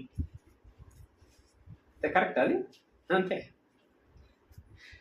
ఏం చెప్తున్నానంటే బిడ్డ, ప్రతి మనుషుని కేవలం దేవుని ఇష్టం నెరవేర్చుకోవడానికే చేసిండు. అంతేకాదు సృష్టిని సమస్తము కూడా దేవుని ఇష్టం నెరవేర్చడానికే చేసిండు. వాటికి ఆజ్ఞ ఇస్తే అవన్నీ కూడా దేవుని స్తుతిస్తానే ఉన్నాయంట. స్తుతి అంటే దేవుని ఇష్టమును నెరవేర్చుటే దేవునికి మనము ఇచ్చు స్తుతి. అంతేగాని ప్రవ్వా ప్రవ్వా ప్రవ్వా ప్రవ్వా నాయన నాయన నాయన నాయన స్తోత్రం స్తోత్రం స్తోత్రం అయ్యా అయ్యా అయ్యా అయ్యా అయ్యా ప్రవ్వా ప్రవ్వా అయ్యా అయ్యా ఎట్లుందా వినడానికి కూడా వాళ్ళు అయ్యా అయ్యా అయ్యా అయ్యా అయ్యా అయ్యా ఎట్లుంది దాని గుర్తొచ్చింది వచ్చి వద్దు. ఏమి ఏదైతే ఆజ్ఞిస్తుందో దాని ప్రకారం నువ్వెప్పుడైతే చేస్తావో అది దేవునికి స్తుతి, అది దేవునికి ఇష్టం. అప్పుడు ఆయన నీకు దీర్ఘాయువును సుఖ జీవితముతో గడుపు సంవత్సరమును శాంతిని కలగజేయడమే గాక నిన్ను ఎవరు విడిచినా ఎవడు మరచినా గాని ఆయన నిన్ను మరువడు విడువడు. ముద్దిమి వచ్చేంత వరకు ఎత్తుకుంటానని వాగ్దానం చేసిన వాడు మానవుడు కాదు, బొంకేవాడు కాదు, నమ్మదగ్గ దేవుడు. చాలా కొరతలు ఉంటది. నిన్ను పిలిచిన వాడు నమ్మదగిన వాడు. సరైన వాళ్ళందరి గురించి బాగానే చెప్తున్నావు. హెబ్రీయుల రాసిన పత్రిక 10వ అధ్యాయం. ఏసై ఏం చేసింది? ఏసై చేసిందా మరి అట్లా? ఎందుకంటే ఏసైనే కదా మనకు మాదిరి. ఆయన చేసినాడా? హెబ్రీయుల రాసిన పత్రిక 10వ అధ్యాయం 5వ వచనం 10:5. కాబట్టి ఆయన ఈ లోకమందు ప్రవేశించినప్పుడు ఇలాగూ చెప్తున్నాడు. ఏమో చెప్తున్నాడు చూడండి ఆయన. బలియు అర్పణయు నీవు కోరలేదు గాని నాకొక శరీరం అమర్చితివి. పూర్ణ హోమములను పాప పరిహారార్థ బలులను నీకు ఇష్టమైనవి కావు. అప్పుడు నేను గ్రంథపు జీవ గ్రంథపు చుట్టలో వ్రాయబడిన ప్రకారము నా గూర్చి వ్రాయబడిన ప్రకారము దేవా చిత్తము నెరవేర్చుటకు. అది దేవుడు జీవ గ్రంథంలో నిన్ను గూర్చి ఏం రాసినాడంట? బిడ్డ నీవు వెళ్ళి నా చిత్తాన్ని నెరవేర్చు. ఎప్పుడైతే ఆ గ్రంథంలో రాసిన ప్రకారంగా మన బ్రతుకులు ఉంటాయో అప్పుడు ఆ గ్రంథంలో మన పేర్లు లిఖింపబడతాయి. క్లాక్ టవర్లో చెప్పిన మెసేజ్ అదే, జీవ గ్రంథంలో నీ పేరు ఉన్నదా అనే టాపిక్ చెప్పిన. ఒకవేళ ఇట్టి విధమైనటువంటి దేవునికి ఇష్టానుసారమైన జీవితం కనుక జీవించలేదనుకో, అమ్మవాని ఏమైతే తెలుసా, గ్రంథంలో చేంజ్ చేస్తాడు తెలుసా, దేవుడు తుడిపేస్తాడు. ఒకవేళ గ్రంథంలో కనుక పేరు లేకపోతే ఏమైందంటే, ప్రకటన గ్రంథంలో రాసినటువంటి విధంగా ఎవని పేరైనను జీవగ్రంథమందు వ్రాయబడినట్లు కనబడని ఎడల వాడు అగ్నిగుండములో పారవేయబడును. జీవగ్రంథం పేరు ఉండాలంటే ఏం చేయాలా? దేవుని ఇష్టానుసారంగా, దేవుని చిత్తానుసారంగా, దేవుని చిత్తాన్ని ఇష్టాన్ని నెరవేర్చేటటువంటి వారముగా బ్రతకాల. ఈయన అట్టి విధంగా నన్ను గూర్చి వ్రాయబడిన ప్రకారము ప్రభువా నేను నీ చిత్తమే నెరవేరుస్తా. అందుకే ఆయన చాలా చోట్ల అంటాడు యోహాను సువార్తలో, నేను నా ఇష్టం నెరవేర్చుకున్నటకు రాలేదు, నా తండ్రి ఇష్టం. అందుకే తండ్రి కుమారుని విషయంలో చెప్పిన మాట ఏంటంటే, మత్తయి సువార్త 3:16 ఇదిగో చెప్పాలా, చూసినాక చెప్తామంటారా? అది బ్రదర్ జర చూస్తారు చెప్తారు. ఇదిగో గుర్తు రావట్లేదా? 16 3:16 మత్తయి 3:16 పొందిన వెంటనే నీళ్ళలో నుండి ఒడ్డునకు రాగా వచ్చాను. ఇదిగో ఆకాశము తెరవబడెను. దేవుని ఆత్మ పావురము వలె. అమ్మ రికార్డ్ అవుతుందా? జాగ్రత్త. అంటే పాపులు అంటున్నో తెలుస్తలే, పావురం అంటున్నో తెలుస్తలేదు. ఆయన 17 ఉంది చూడు. మరియు ఇదిగో ఈయనే నా ప్రియ కుమారుడు. ఈయనేనా? ఈయనే. ఏ నానెందుకనలే? ఎందుకని తెలుసా? ఎవరు కూడా నా చిత్తాన్ని నెరవేరుస్తారు. Only one. ఇదిగో ఈయనే. నక్కలకు గొరియలున్నాయి, ఆకాశ పక్షులకు గూళ్ళున్నాయి, నా కుమారుడు తల వాల్చుకోవడానికి స్థలము కూడా లేదు. తన జీవితం అంతా నేనిచ్చినటువంటి పంపినటువంటి విధంగా నా చిత్తాన్నే నెరవేర్చువాడు గనుక ఈయనే. ఎవరి గూర్చైనా ఇక అన్నాడా మరి ఆయన? ఈయనే నా ప్రియ కుమారుడు, ఈయన యందు నేనానందిస్తున్నా. అంటే ఎప్పుడైతే మనము దేవుని చిత్తాన్ని ఇష్టాన్ని నెరవేర్చేటటువంటి వారంగా ఉంటామో ప్రియమైనటువంటి వారలారా, దేవుడు సంతోషిస్తాడు. దేవుణ్ణి సంతోషపరచుటనే స్తుతి. స్తుతికి అర్థం ఏంటంటే దేవుణ్ణి సంతోషపరచుట, దేవుని ఇష్టం నెరవేర్చుట, దేవుని చిత్తమును నెరవేర్చుట. యోహాను సువార్త 4వ అధ్యాయం. యోహాను సువార్త 4వ అధ్యాయం. యోహాను సువార్త 4వ అధ్యాయం 48-49 చూడమ్మా. యేసు సూచక క్రియలను మహత్కార్యములను చూడకుంటే మీరేమాత్రము నమ్మరని అతనితో చెప్పాను. అందుక ప్రధాని ప్రభువా, సారీ 6 యోహాను సువార్త ఫస్ట్ 4:33 చదువు బిడ్డ. 4:33 చదువు. శిష్యులు ఆయన భుజించుటకు ఎవడైనా నేనేమైనా తెచ్చినేమో. అందరికీ ఆప్టికల్సే కావాలి.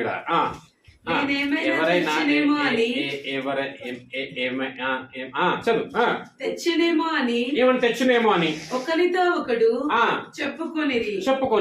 యేసు వారిని చూచి అంటున్నాడు, నన్ను పంపిన వారిని చిత్తము నెరవేర్చుటయు. ఆహారం కాదు నాయన, నన్ను పంపిన వాని చిత్తము నెరవేర్చుటయు, ఆయన పని ముట్టించుటయు నాకు ఆహారమై ఉన్నది.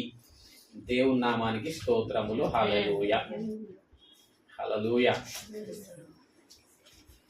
ఇప్పుడు ఇక్కడ ఏం చెప్తున్నా నేను? ఆయన చిత్తము, ఆయన ఇష్టం అంటే ఏందని చెప్తున్నా నేను? ఆత్మలను రక్షించటం. ఇప్పుడు ఇక్కడ ఈ 4వ అధ్యాయంలో ఏం జరిగిందో తెలుసా? ఆత్మ రక్షణ కోసమే వచ్చింది. ఎక్కడికి వచ్చిందమ్మా? ఎవరి దగ్గరకు వచ్చిందమ్మా? యోహాను సువార్త 4వ అధ్యాయం ఎవరి దగ్గరకు వచ్చిండు? రెఫరెన్స్ చెప్తే చూసి చెప్తాం బ్రదర్. ఆ రెఫరెన్స్ ఏదో ఎప్పుడు అంటారా? సమరయ స్త్రీ దగ్గరకు వచ్చింది. సమరయ స్త్రీ దగ్గరకు వచ్చినప్పుడు ఒక మాట చూపిస్తాను నేను అక్కడ. అదే 4వ అధ్యాయం. అంటే నేను ఇప్పుడు ఏం చెప్పడానికి ప్రయత్నం చేస్తున్నా అంటే, దేవుని ఇష్టము. ఇప్పుడు ఈయన ఏమన్నట్టు, ఇప్పుడు 33వ వచనం మళ్ళీ ఒకసారి చదివితే తొందరగా. 33వ వచనం చదవమా. శిష్యులు ఆయన భుజించుడికి ఎవడైనా నేమైనా తెచ్చినేమో. చాలా సేపు అయింది ఆయన వచ్చి ఇక్కడ ఆమెతో కలిసి మాట్లాడినాడు, చాలా టైం స్పెండ్ చేసిండు. ఎవరైనా భుజించడానికి ఏమైనా తెచ్చిండ్రేమో అని ఒకరితో ఒకటి. నువ్వు తెచ్చినావా, నువ్వు తెచ్చినావు, పేతురు తెచ్చినావా, ఆంధ్రే నువ్వు తెచ్చినావా, ఆహారం ఏమైనా తినడానికి తెచ్చినావా అని మాట్లాడుకుంటుంటే ఆయన అంటున్నటువంటి మాట.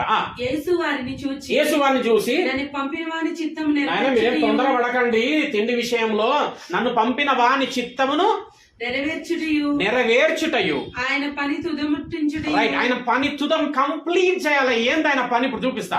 నాకు ఆహారమై ఉన్నది. ఇప్పుడు అదే 4వ అధ్యాయంలో మనం ఏడుకొద్దామంటే 7వ వచనానికి వద్దాం. సమరయ స్త్రీ ఒకటి నీళ్లు చేదుకొనుటకు అక్కడికి రాగా యేసు నాకు దాహమునకిమ్మని ఆమెను అడిగాను. రైట్, ఇప్పుడు సమరయ స్త్రీ దగ్గరికి వచ్చిందమ్మా. నీళ్ళు చేస్తున్నదా? నాకు దాహమునకిమ్మమ్మ అన్నది. ఏమేమంటాడు దాహానికి? ఏమేమన్నాడు? ఏడున్నాడు? చదవండి. నీళ్ళని ఉన్నదా? ఆత్మనియమంటుడా కదా? వాక్యం అట్లుంటుంది. చాలా బాగుంటుంది వాక్యం, ఇంట్రెస్ట్గా ఉంటుంది చాలా సందర్భాల్లో. నాకు దాహమునకి ఇమ్ము అన్నాడు ఆయన, అంతే, నీళ్ళు అనలే. అక్కడ ఆమె కూడా అదే అర్థమై ఏం చెప్తుందో చూడండి అక్కడ. ఆమెను అడిగాను. ఆయన శిష్యులు చదవమ్మా. ఆయన శిష్యులు ఆహారం కొనుటకు ఊరిలో. 9వ వచనం చదువు బిడ్డ. ఆ సమరయ స్త్రీ దాహమున కిమ్ము అనగా ఆమె కూడా అదే అర్థమైపోయి, నీళ్లు అనే మాట అర్థమైపోయి ఏమంటుందంటే, ఆ సమరయ స్త్రీ యూదుడవైన నీవు. అదేంటి ప్రభా, యూదుడవైనటువంటి నీవు సమరయ స్త్రీనైనా నన్ను దాహమున కిమ్మని ఎలాగు అడుగుచున్నావని ఆయనతో చెప్పాను. సమరయులం అంటే యూదులైనటువంటి మీకు, మేము పాపులం కదా, అంటరాని వారం కదా, హీనులం కదా, నన్ను అడుగుతున్నావేంది నాయన నీళ్ళిమ్మని అన్నప్పుడు ఆయన సమాధానం చెప్తున్నాడు. వినండి ఇప్పుడు. ఎందుకంటే యూదులు సమరయులతో సాంగత్యం చెయ్యరు. నువ్వు ఎట్లా అడుగుతున్నావయ్యా నన్ను? అందుకు యేసు అప్పుడు యేసు జవాబిస్తున్నాడు. ఏందో చూడండి. నీవు దేవుని వరమును. అమ్మ చదువుతుంటది, అందరు నన్ను చూడండి. దాని సమాధానం మీకు ఇప్పుడు తెలుస్తుంది. ఎక్కడైనా ఎవరైనా చెప్తే నీళ్ళు కాదయ్యా అని చెప్పాలా, నీళ్ళు అడగలేడు అక్కడ యేసు ప్రభు అని చెప్పాలా. చదవం. అందుకు యేసు అంటున్నాడు సమరయ స్త్రీతో, నీవు దేవుని వరమును నాకు దాహమునకిమ్మని నిన్ను అడుగుచున్న వాడెవడో అది నీకు తెలిస్తే, వాస్తవం సత్యం నీకు తెలిస్తే నీవు ఆయనను అడుగుతుంటేవి నన్ను ఏమని? ఆయన నీకు జీవజలం. ఆయన అప్పుడు నేను నీకు జీవజలం ఇస్తుంటే నీకు అర్థం కాలే, నువ్వు నీళ్ళు అనుకుంటున్నావు. అర్థమైంది? ఏమన్నా కాలే. దేవుని వరమును నిన్ను దాహమునకిమ్మని అడిగిన వాడు అంటే ఏమడుగుతున్నాడు? ఇమ్మని, దేవుని వరం ఇవ్వని అడుగుతున్నాడు అక్కడ. దాహమునకిమ్ము. అర్థమైందా? దేవుని వరమును నిన్ను దాహమునకిమ్మని నిన్ను అడుగుచున్న వాడెవడో ఈ సంగతి అసలు నీకు తెలిస్తే నువ్వు నన్ను అడిగేటాడు. అయ్యా నువ్వు కదా ఇచ్చువాడవు, ఇవ్వు అంటే జీవజలాన్ని నీకు ఇస్తుంటే నేను. హల్లెలూయా. వరం అంటే ఏందండి? ఎఫెసీలకు రాసిన పత్రిక 2వ అధ్యాయం. ఎఫెసీలకు రాసిన పత్రిక 2వ అధ్యాయం. ఎఫెసీ 2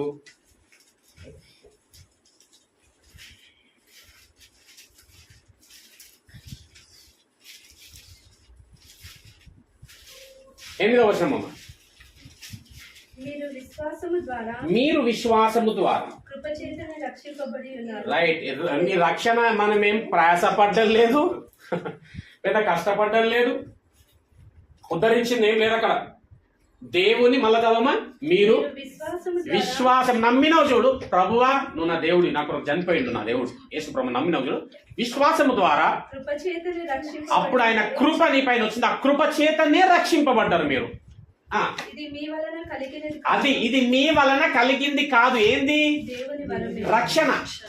రక్షణ అన్నది ఇది నీ వలన, నీ క్రియలు ఏమండి నీ స్వభావం వలన వచ్చింది కాదు. ఇది దేవుని కృప వలన మీరు రక్షింపబడితిరి. ఇది దేవుని వరమే. వరమే. ఏది దేవుని వరం? వరాల దేవుడు. ఏం వరములు ఇచ్చేటోడు తెలుసా ఈయన? రక్షణ అనే వరం. దేవుడిచ్చే వరం రక్షణ. దేవుడిచ్చే వరం, దాని ద్వారా కలిగే నిత్య జీవం అనే వరం. హల్లెలూయా. ఇప్పుడు వరం అంటే ఏంది? అక్కడ ఏమన్నాడు ఈయన సమరయ స్త్రీతో? నిన్ను దేవుని వరమును నాకు దాహమునకిమ్మని నిన్ను అడిగిన వాడు ఎవడో నీకు తెలిస్తే. అంటే ఇప్పుడు అక్కడ వచ్చి ఆ సమరయ స్త్రీని అడుగుతున్నది ఏంది? అమ్మా, రక్షింపబడ్డావా? రక్షణ పొందుకో అంటే మీ నీళ్ళు అనుకొని మాట్లాడితే ఈయన అక్కడ క్లారిటీ ఇచ్చిండు. రైట్. ఈ రక్షింపబడే రక్షణ సువార్త ప్రకటిస్తున్నటువంటి ఈ సమయం అంతా, ఇంత సమయం అయినప్పుడు శిష్యులు ఊర్లోకి పోయినరు, వచ్చిండ్రు, అది ఈయన కూరని ఏమన్నా తెచ్చిండ్రు అని ఆ సందర్భం వచ్చింది. అప్పుడు అక్కడ ఏమంటున్నాడు? దేవుని చిత్తము నెరవేర్చుటే నాకు ఆహారం. అంటే ఇప్పుడు దేవుని చిత్తము, దేవుని ఇష్టం ఏంది? ఒక మనిషి ఆత్మ రక్షణ. క్లారిటీ? రైట్. ఇప్పుడు దేవుడు ఏం కోరుతున్నాడు ఈ రోజున? దేవుని ఇష్టము నెరవేర్చు వారై ఉండాలంటే ఏంది? ఆత్మలను రక్షించు వారమై ఉండాలా. నీకు నీవుగా రక్షింపబడి ఇంట్లోనే బైబిల్ చదువుకున్న, ప్రార్థన చేసుకుంటున్నా అంటే కుదరదు. ఆత్మల రక్షణ కొరకు ఆయన ఏం చేసిండు? చదువుకున్నటువంటి ఈ మత్తయి సువార్త ప్రకారంగా 3వ అధ్యాయంలో బాప్టిజం తీసుకున్నాడు. 4వ అధ్యాయం నుంచి ఏమైంది? ఆయనకి ఆత్మ వలన శోధింపబడకు, ఆత్మ వలన అరణ్యానికి కొనిపోబడ్డాడు. భయంకరమైనటువంటి శోధనలు, ఆ శోధనలు జయించిండు. జయించినప్పుడు ఏం చేసి శోధకుడు ఆయన దగ్గర నుంచి వెళ్ళిపోయిండు. ఇక అక్కడి నుంచి ఏం చేసిండు ఆయన? దేవుని పనిలో కుంటి వారిని లేపిండంట, గుడ్డి వారికి చూపునిచ్చిండంట కదా. ఎంతో మందిని ఆదరించినాడు, చేరదీసినాడు, రక్షణ మార్గంలో నడిపించినాడు. దేవునికి స్తోత్రం. హల్లెలూయా. ఇది ఎవరు చెయ్యాలా అనేసి అంటే తన ప్రజలైనటువంటి మనము చెయ్యాలా. తను నమ్మినటువంటి బిడ్డ. ఏమని రాస్తుంది అక్కడ? పేతురులో ఏం చదివినాము? పేతురులో ఏం చదివినామమ్మా? పేతురులో ఏం చదివినాం? అందరూ రక్షణ పొంది సత్యమును గూర్చిన అనుభవ జ్ఞానం గలవారై ఉండాలా. ఆ సత్యమును గూర్చిన అనుభవ జ్ఞానం కలిగింది, వాక్యం అనేటటువంటి అనుభవం పొందుకొని ఆయన పని చెయ్యాలా. ఆయనకు ఇష్టమైన వారంగా ఉండాలా. యేసుప్రభులు వారు చేసిండ్రా అంటే గ్రంథమందు వ్రాయబడిన ప్రకారము చేసినాడు. అందుకే దేవుడు అన్నాడు, ఈయనే నా ప్రియ కుమారుడు, ఈయన యందు నేను ఆనందించుచున్నాను. అదే 5వ అధ్యాయము యోహాను సువార్త 30వ వచనం ఒకసారి చూడండి. 4:33లో నేను ఏం చదువుకున్నాను? ఆయన పని తుదమిట్టించుటయే నాకు ఆహారం. ఆయన పని చెయ్యాలా. ఆ పని ఏంది అంటే ఒక నిరక్షణలోకి నడిపించాలి. 5వ అధ్యాయం 30వ వచనం అమ్మ యోహాను సువార్త. నా అంతటా నేను అమ్మా ఏమీ చేయలే, నా అంతట నేను ఏం చేస్తలే, నా కోసం గాని నా అంతట నేను, నా ఇష్టం, నా నిర్ణయాలు కాదు ఇక్కడ. ఏమీ చేయలేదు. నేను వినున్నట్లుగా తీర్పు తీర్చుచున్నాను. నన్ను పంపిన వాని చిత్త ప్రకారమే చేయగోరుదును గాని నా ఇష్ట ప్రకారము చేయగోరను. మరి మనం మాదిరిగా తీసుకున్నటువంటి ఆయన ప్రకారంగా ఉండాలా లేదా? మరి మాదిరిగానే మాదిరిగా తీసుకుని ఉండాలి. ఆయన ప్రకారం ఆయన ఏం చేస్తా ఉన్నాడు? తండ్రి చిత్తము, తండ్రి ఇష్టం. చూడండి అక్కడ 6వ అధ్యాయం 38వ వచనం కూడా చూడండి ఒకసారి. ఎందుకు చెయ్యాలా మనం అంటే క్రీస్తును ఆధారంగా మనం చేసుకున్న వారము, మాదిరిగా బ్రతకవలసినటువంటి వారమై ఉన్నాం. అందుకే ప్రార్థన ఏమన్నా? ప్రభువా నీకు మాదిరిగా, అనేకులకు మాదిరిగా, మీకు మహిమకరంగా కదా, దేవుణ్ణి పోలి నా ఇష్టం నెరవేర్చుకున్నటకు నేను రాలేదు. నువ్వు మరి మీరు ఇష్టం నెరవేర్చుకోవడానికి. హల్లెలూయా. నా ఇష్టం నెరవేర్చుకోవడానికి నేను రాలేదు కానీ నన్ను పంపిన వాని చిత్తము నెరవేర్చుటకే నన్ను పంపిన వాని చిత్తము నెరవేర్చుటకే పరలోకము నుండి దిగి వచ్చి పరలోకము నుండి నేను దిగి వచ్చి తిని. చాలు, దేవునికి స్తోత్రం. హల్లెలూయా, హల్లెలూయా. హల్లెలూయా. చివరిగా లూకా సువార్త 2వ అధ్యాయం 48వ వచనం ఒక్కసారి.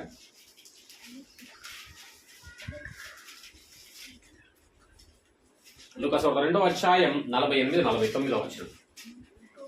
ఆయన తల్లిదండ్రులు అంటున్నారు ఆయనను చూచి మిక్కిలి కదా, ప్రయాణం అయిపోతా ఉంటే ఎంకు పోతా ఉంటే ఏమైందంటే ఆయన తప్పిపోయినాడు మార్గం మందు. మళ్ళా వెతుక్కుంటూ వచ్చిండ్రు. ఎక్కడి నుంచి వెళ్తా ఉన్నారు, వెతుక్కుంటూ వచ్చిండ్రు అని. ఏమయ్యా ఏం చేసినావు, చెప్పకుండా చేయకుండా వెళ్ళిపోయినావు. ఆయన తల్లి కుమారుడా ఎందుకు ఇట్లా చేస్తున్నావు నువ్వు? నీ తల్లియు నేను దుఃఖపడుతున్నాము. ఆయన చెప్పగా ఆయన సమాధానం చెప్తున్నారు, మీరేలా నుండి వెతుకుచున్నారు? నేను నా తండ్రి పనుల మీద నుండవలెనని మీరు ఎరుగరా అని వారితో చెప్పాను. ఎవరి పని మీద ఉంటారంటేనా? దేవుడి పనుల మీద. ఎందుకు దేవుని పనులు? అది దేవునికి ఇష్టం, అది దేవుని చిత్తం. అంటే ఎవరమైతే దేవునికి ఇష్టంగా బ్రతుకుతుంటామో అదే దేవునికి మనమిచ్చే స్తుతి ఆరాధన అని చెప్పి పాటలు పాడొద్దు అనడంలే, స్తోత్రం స్తోత్రం అనొద్దు అనడంలే, స్తుతి స్తుతి అనొద్దు అనడంలే. కానీ అదే అనకు అని చెప్తున్నా, అదే స్తుతి అనుకోకు అని చెప్తున్నా. స్తుతి అంటే ఏంటంటే దేవుని చిత్తమును ఇష్టమును నెరవేర్చుట స్తుతి. దేవుని పనిని తుద ముట్టించుటనే దేవునికి మనం ఇచ్చే స్తుతి ఆరాధన. మనము ప్రతిదినం కూడా ఆలోచిస్తున్నటువంటి మన ఆలోచన విధానం, మన స్వభావం, మన పని, మనం ఎన్నుకునేటువంటి మార్గాలు, వెళ్తున్నటువంటి మార్గాలు, చేస్తున్నటువంటి ప్రతి కార్యములు, క్రియలు కూడా మొదటగా ఆలోచించాలా, ఇది దేవునికి ఇష్టమైనటువంటిదేనా. అట్లాగా నీ పని నువ్వేం చేసుకోవద్దనట్లే, నీ పని చేసుకుంటూ అందులో అదేం చేస్తున్నావు, దానిలో దేవుని పని కలిగి ఉండాలని జీవితం. మొదటి దినవృత్తాంతములు 17వ అధ్యాయం. అయితే ప్రత్యేకంగా ఈ సంవత్సరమున దేవుడు అని చెప్పే వీలైతే లేదు. చాలా మటుకు ఏం చెప్తారంటే ఈ సంవత్సరం దేవుడు అనేకమైన కార్యాలు చేయనై ఉన్నాడు, ఈ నూతన సంవత్సరం నూతన కార్యాలు చేయనై ఉన్నాడని కదా. నేనేం చెప్తానంటే ఈ సంవత్సరం నుంచే కాదు, ప్రతి సంవత్సరం నా దేవుడు తన కార్యములు నూతన పరుస్తూనే నడిపిస్తున్నాడు. ప్రతి సంవత్సరం ఆశీర్వదిస్తానే ఉన్నాడు, ప్రతి సంవత్సరం దీవిస్తానే ఉన్నాడు. కొత్తగా ఈ 2026లో నూతనంగా చేయాల్సింది ఏం లేదు నా దేవుడు. ఆయనకు ఎప్పుడు ఏమి చెయ్యాలో సమస్తము తెలుసు. ఆయనకు ఎరిగి ఉన్నటువంటి దేవుడు. ఏమండి, బైబిల్లో ఆయన చెప్పినటువంటి మనస్సులో వ్రాయబడినటువంటి అంతా కూడా మనకు ఆశీర్వాదకరమైనటువంటి దీవెనకరమైనటువంటి వచనములు. మనం ఎప్పుడైతే వాటిని కలిగి వాటి వలె మనం జీవిస్తామో ఆ వాక్య ఫలమును మనం పొందుకుంటాం. అంతే తప్ప నూతన సంవత్సరంలో నూతన కార్యం దేవుడు చేయనై ఉన్నాడు అంటే ఇంతకుముందు కార్యం చేయలేడనా? కాదు కదా. కాబట్టి రైట్, ఈ యొక్క సమయం ముందు 7వ వచనం చూద్దాం. మొదటి దినవృత్తాంతములు 17వ అధ్యాయం 7వ వచనం. కావున నీవు నా సేవకుడైన దావీదుతో నీవు నా సేవకుడైన దావీదుతో చెప్పవలసినదేమనగా చెప్పు. ఏం చెప్పు అంటే ఎవరికి చెప్పు అంటే నా సేవకుడైన దావీదుతోనంట. అంటే దేవుడు ఎవరితో మాట్లాడడానికి ఇష్టపడుతున్నాడు అంటే తన వారితో, తన యందున్న వారితోనండి. ఏమి ఎట్లా పడితే అట్లా జీవించేటటువంటి వాళ్ళతో కాదు, నా సేవకుడైన దావీదుతో, నా పని చేస్తున్న వాడితో, నాకు ఇష్టమైన నా ప్రజలతో, నా యందున్న వారితో. కానీ దేవుడు మాట్లాడదామంటే కనీసము మనిషి సమయము కూడా ఇచ్చే స్థితిలో లేడు. అట్లా లేక ఒకానొక సమయంలో దేవుడు ఎవరితో మాట్లాడినాడు తెలుసా? అట్లా పెట్టండి, యెషయా 1వ అధ్యాయం 2వ వచనం. మళ్ళీ అక్కడికి వద్దాం. మొట్టమొదట ఏం చెప్తున్నానంటే దేవుని యందున్న ఉండాలా, దేవుని వారమై ఉండాలా, దేవునికి ఇష్టలమై ఉండాలా. వారితో దేవుడు సెలవిస్తూ ఉంటాడు, వారితో మాట్లాడని ఉద్దేశించి ఉంటాడు, వారితో నడవడానికి, లేకపోతే వారితో సహజీవనం చేయడానికి, వారితో సహవాసం చేయడానికి దేవుడు ఇష్టపడతా ఉంటాడు. ఎప్పుడు? ఎవరితో? ఆయనకు ఇష్టంగా బ్రతికే వారితో, ఆయన చిత్తాన్ని నెరవేర్చాలని నిలబడినటువంటి తన వారితో దేవుడు అతి విధంగా మాట్లాడాలని ఉద్దేశించుంటాడు. ఒకనొక సమయంలో మాట్లాడాలంటే ఎవ్వరు లేరంటే వాళ్ళతో మాట్లాడినమ్మా. ఆకాశమా, అసలు ఎవరితో మాట్లాడాలండి? తండ్రి పిల్లలతో కదా. పిల్లలతో మాట్లాడడం లేదు. ఎందుకో? ఎంత భయంకరమైన పరిస్థితి. ఆకాశమా ఆలకించు, భూమి చెవియొగ్గు. నేను పిల్లలను పెంచి గొప్పవారిగా చేస్తే వారు నా మీద తిరగబడి ఉన్నారు. అది వారు నా మీద తిరగబడుతున్నారు. తిరగబడుతున్నటువంటి ప్రజలు ఎక్కువైపోతున్నారండి. తిరగబడుతున్నటువంటి ప్రజలు ఎక్కువవుతున్నారు గనుక ఈ దినమున దేవుని మహాకృప వలన మనకిట్టి వాక్యం అనుగ్రహింపబడి ఉన్నది. ఏంటి? బిడ్డ, నా ఇష్టము నెరవేర్చు, నా చిత్తము నెరవేర్చు, నా పనిని ఆహారంగా పెట్టుకో, నా పని తుదముట్టించుట. నేను పిల్లలను పెంచి గొప్పవారిగా చేసిన వారు నా మీద తిరగబడి ఉన్నారు. వెళ్దాం, దినవృత్తాంతంలోకి వెళ్దాం. కానీ దేవుడు నీతో మాట్లాడేటటువంటి స్థితి నీలో ఒకటి ఉండాల. దేవుడు నీతో సహవాసం చేసేటటువంటి బ్రతుకు నా బ్రతుకులో ఉండాల. మాట్లాడమ్మా. మొదటి దినవృత్తాంతంలో 17వ అధ్యాయం 7వ వచనం. కావున నీవు నా సేవకుడైన దావీదుతో చెప్పవలసింది ఏంటి అంటే, ఈ రోజు దేవుని సన్నిధిని ఆశ్రయించినటువంటి మీతో, నాతో దేవుడు చెప్పుచున్న మాట. ఒక్కొక్కరి పరిస్థితి ఒక్కొక్క విధముగా కదా. ఒక్కొక్కరి పరిస్థితి ఒక్కొక్క విధంగా ఉంది. ఆపద ఉండిండొచ్చు, ఆటంకం ఉండిండొచ్చు, ఇంకేమైనా ఇబ్బందులు ఉండిండొచ్చు, అసమాధానమైనటువంటి పరిస్థితి ఉండొచ్చు, అనారోగ్య స్థితులు ఉండొచ్చు, ఇంకేదైనా ఎదురుగా నిలబడి ఉండవచ్చు. సైన్యములకు అధిపతియగు యెహోవా ఈ ప్రకారము సెలవిచ్చుచున్నాడు. నీవు నా జనులైన మనల్ని ఏం చేయాలనుకున్నాడు తెలుసా? నేనేం చేయాలనుకున్నాడు తెలుసా? నా జనులైన ఇశ్రాయేలీయుల మీద అధిపతివై ఉండునట్లు హెచ్చించనై ఉన్నాడు. హల్లెలూయా. దేవుడు నిన్ను హెచ్చించబోవుచున్నాడు. నమ్మకం లేదు బ్రదర్ అంటే ఒకసారి హల్లెలూయా చెప్పండి. హల్లెలూయా. దేవుడికి స్తోత్రం. ఏమి కదా, దేవుడు తన ప్రజలను, తన బిడ్డను, తన్ను ఆశ్రయించే వారిని హెచ్చించనై ఉన్నాడు. ఈ కార్యములు మీ జీవితంలో చూస్తాడు, చేస్తాడు. హల్లెలూయా. ఇంకమ్మా, గొర్రెల వెంబడి తిరుగుచున్న నిన్ను అంటే ఎక్కడో దీన స్థితిలో ఉన్నావా? గొర్రెలు ఓలు మేపుతుండే, ఎవరు గొర్రెలు ఇచ్చి పంపిస్తుండే తెలుసా? ఏ పని చాతగానోడికంట పో అని 4 గొర్రెలు ఇచ్చి పంపిస్తుండేనంట. ఒకవేళ అట్టి విధమైన బలహీనమైన పరిస్థితి, దీన స్థితిలో ఒకవేళ నువ్వు ఉన్నావా, అక్కడి నుండి నిన్ను తీసుకొని నువ్వు వెళ్ళే చోటునెల్లా నీకు తోడుగా ఉండి, ఆమేన్, నిన్ను హెచ్చించి నువ్వు వెళ్ళే చోటెల్లా నిన్ను దేవుడు తోడుగా ఉండి నిన్ను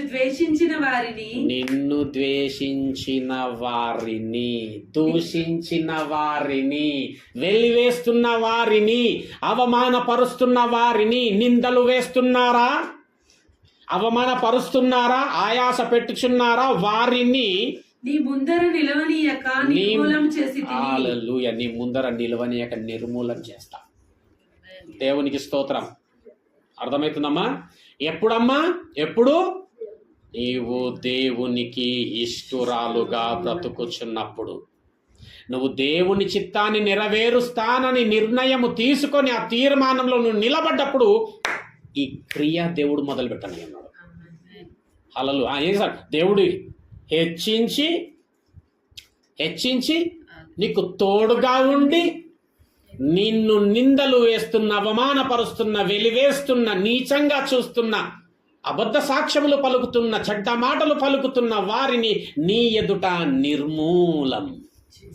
వెతికితే కూడా కనబడరట. ఆ దినమును దేవుడు ఇయ్యబోతున్నాడు.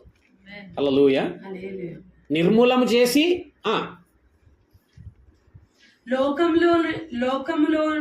లోకంలోని గనులకు కలిగి ఉన్న పేరు వంటి పేరు నీకు లోకములో గనులకు కలిగి ఉన్న పేరును నేను నీకు కలగజేస్తా. అంటే దేవుడు ఏం చేస్తాడు తెలుసా? గణపరచనై ఉన్నాడు. రైట్. నూతన సంవత్సర దినమున మొదటి నెలన దేవుడిచ్చినటువంటి కృప, మాట్లాడుతున్నటువంటి దేవుని మనస్సు హెచ్చించి చెప్పాలా. నువ్వు వెళ్ళే చోటెల్లా తోడుగా ఉండి, నిన్ను ద్వేషిస్తున్నటువంటి వారిని, దూషిస్తున్న, విడిచిన వారిని, మరచిన వారిని, అవమానం నిందలేస్తున్న వారిని నిర్మూలము చేసి గనులకు కలిగి ఉన్న పేరు వంటి పేరుని కలుగజేస్తా. పాల్ మిన్నం ఎవరు, ఎక్కడ కాదిగా పాల్ తెలుసు ఆయన అంటారన్నమాట. సంతోషం. ఆమె అన్నారు. హల్లెలూయా. పాల్ మిన్నం తెలుసా? తెలుసు, ఆ బ్రదర్ తెలుసు. హల్లెలూయా. అవును, ఇక డైరీ ఫామ్లో విజయమా ఒరే బాగా తెలుసు. ఎప్పుడు తెలుసా? దయను సత్యమును మనం కంఠభూషణంగా ధరించుకొని క్రీస్తు నామందు పొందినటువంటి, బాప్తిజం పొందినటువంటి నీవు క్రీస్తును ధరించుకొని ఉన్నప్పుడు ఆ ఘనత దేవుడిస్తాడు, ఆ ప్రఖ్యాతి దేవుడు కలగజేస్తాడు, ఆ పేరును దేవుడు కలగజేస్తాడు, ఆ హెచ్చింపును, ఆ ఘనతను దేవుడు కలగజేస్తాడు. ఎందుకంటే మనం ఇది చేస్తున్నాం అంటే దేవుని మనం ఘనపరుస్తున్నాం కనుక, నన్ను ఘనపరచు వారిని నేను ఘనపరుస్తా. హల్లెలూయా. దేవుడు హెచ్చిస్తాడు, తన ప్రజలను హెచ్చిస్తాడు, ఆశీర్వదిస్తాడు, దీవిస్తాడు, కలిగిన దానిలో సమృద్ధి జీవం అనుగ్రహిస్తాడు. ఏ మేలు కూడా కొదవగా ఉండనివ్వడు. దేవునికి స్తోత్రం. సమస్త మేళ్ల చేత ఆశీర్వదించేటటువంటి సమర్థుడై ఉన్నాడు. దేవుడి వాక్యము మన ఆత్మని మేల్మిత్తమై దీవించి ఆశీర్వదించును గాక.